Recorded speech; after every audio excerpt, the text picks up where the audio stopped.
The human eye is one of our most important sense organs. With it, we're able to gather an enormous amount of information about our world. Many people consider vision to be the most important of our five senses.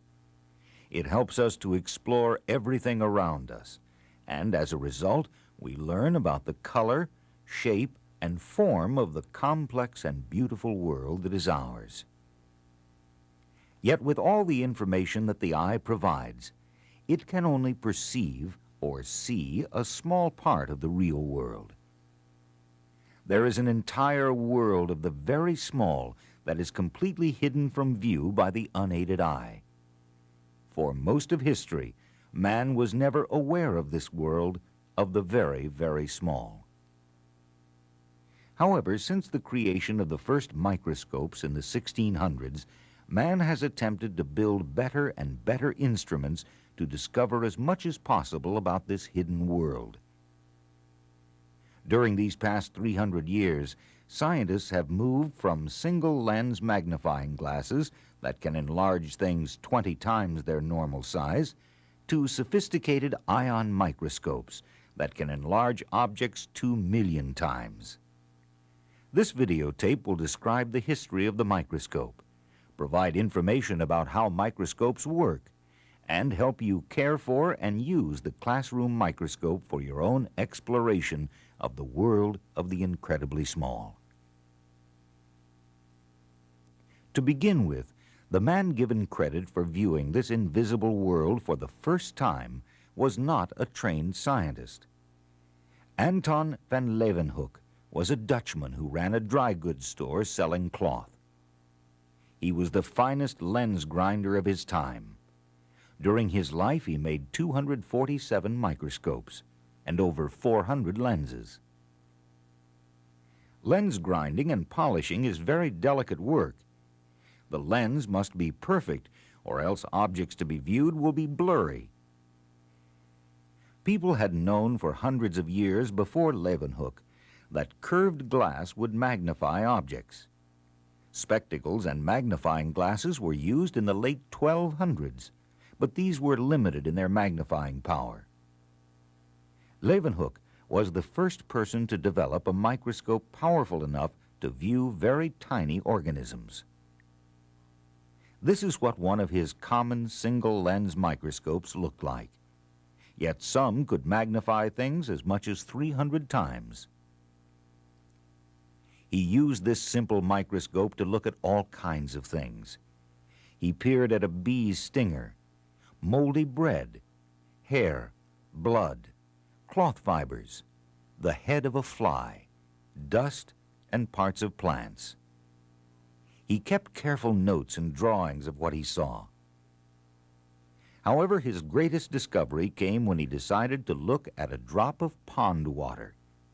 He saw little creatures swimming around in the water. He was the first man to see living creatures too small for our eyes to see. We now call these creatures microbes, and therefore Leeuwenhoek is known as the father of microbiology.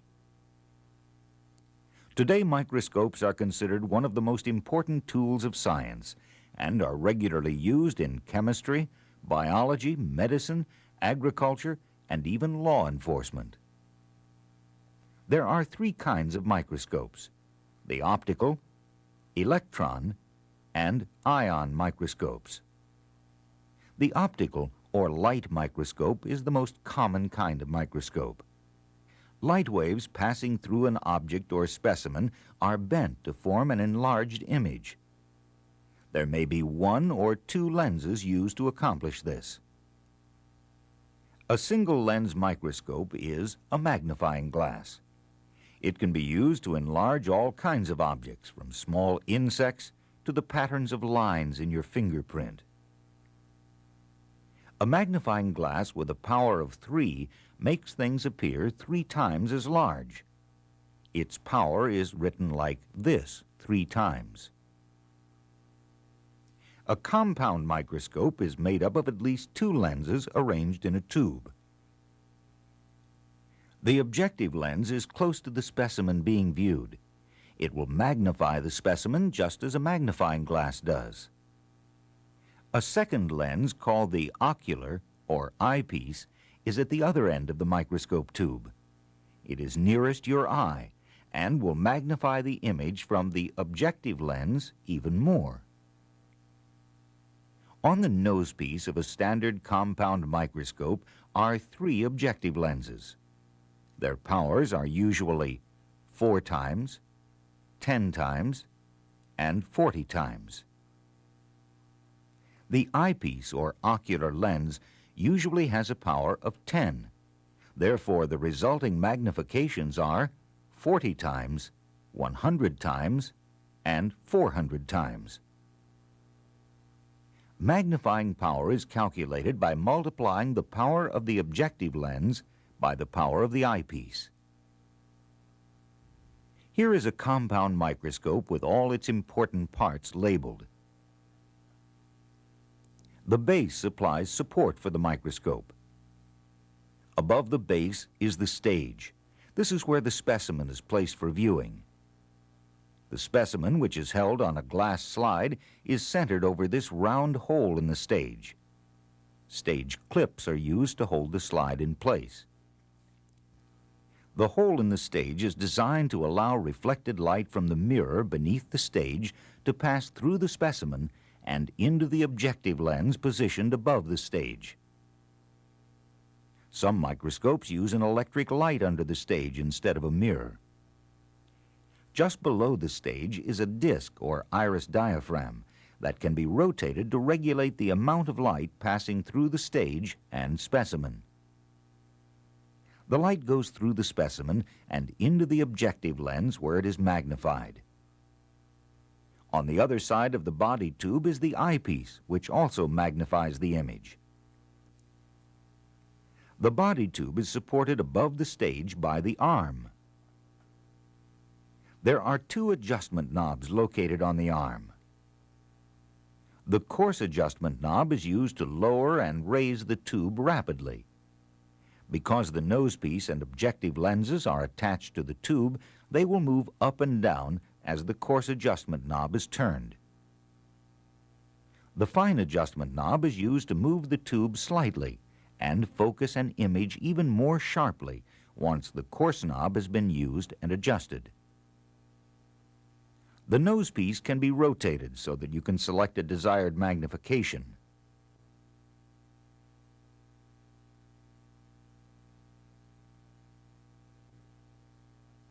When first adjusting the microscope for a new slide, always use the lowest power objective and start with the nosepiece at its lowest setting.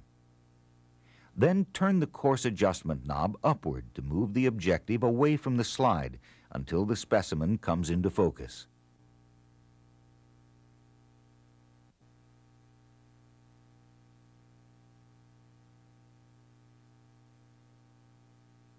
Improve the focus using the fine adjustment knob. By starting at the lowest setting and focusing upward, you will not have to worry about breaking the slide by lowering the objective lens into it. Once the specimen is focused, you can change directly to higher magnifications without changing the focus. However, move the nosepiece carefully so that the newly selected objective lens doesn't strike the slide. This could damage the lens and the specimen. When looking through the eyepiece, many people keep both eyes open to lessen eye strain. Here is the procedure for setting up a slide. Specimens are very thin and are either transparent or made transparent so that light can pass through them. A drop of water is placed on a clear slide. The specimen is placed in the water and a cover slip is placed over the specimen to keep the specimen in place.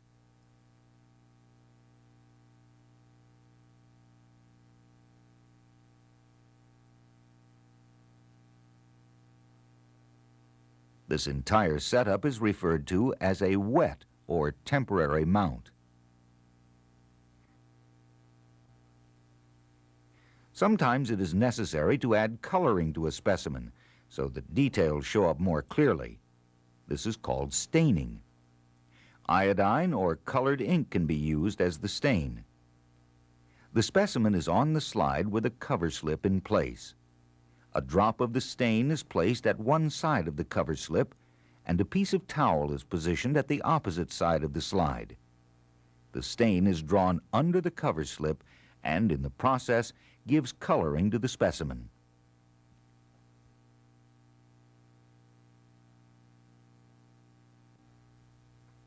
Keep glass slides and cover slips clean.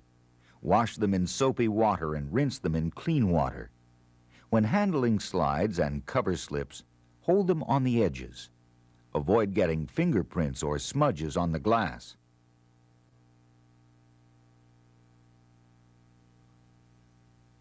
Here are some examples of different kinds of microscopes. This microscope is called a binocular scope because it has two eyepieces. This dissecting microscope is used to examine larger three-dimensional specimens that aren't transparent.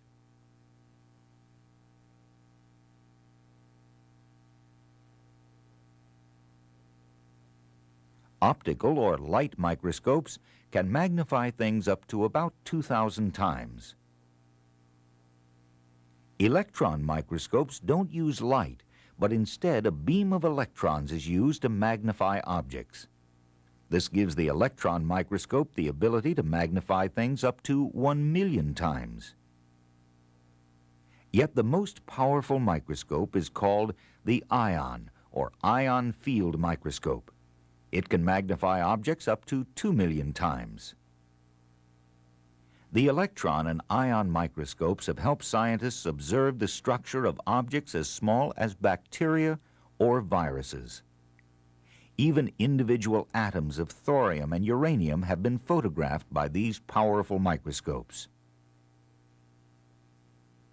An incredible world of shape and form unfolds under the electron and ion microscopes. Their pictures are not in color because they don't use light, and white light, of course, contains all the colors.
You don't need fancy electron microscopes to experience the joy of discovery. A compound microscope can open the door to this world of the very, very small.